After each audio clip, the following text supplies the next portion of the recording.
So making these lazy tutorials has been... Model a moth in a wings down position. Moths are pure chaos, so don't stress too much. Add a base key and a new shape key and put the wings up. Add a key and a noise modifier in the graph editor to make the wings just go nuts. Duplicate the moth, offset the noise modifier, and again, exactly 6 times. No, I don't care. Make the moths a new collection. Moths! Make an emitter object and give it a particle system. Have all the moths start on the first frame with a good lifetime. Have it render as a collection. Moths. For physics, select Boids. Oh yes! Turn the mass way down. Look at that. But can we teach them to love? Make a lamp.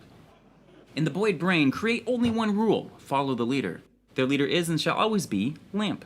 Tweak a couple settings. It's unavoidable. Mostly mass, max speed, angular velocity, and personal space. Oh yeah, it's a pain, but no one gets into moth wrangling for the adrenaline. Hey, check it out. They like the lamp.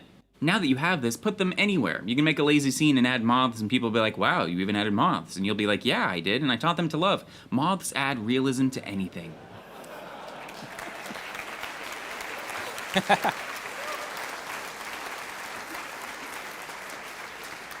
So that's one of the lazy tutorials, which I kind of just made for fun, but like now that's been seen hundreds of thousands of times, and all these people are like, wow, that makes Blender look really easy. I'm going to download it right now. And it's like, oh, that's not exactly an introductory tutorial, so I spend a lot of time in the YouTube comments just trying to kind of give tech support or direct over to, like, donut tutorials and things like that.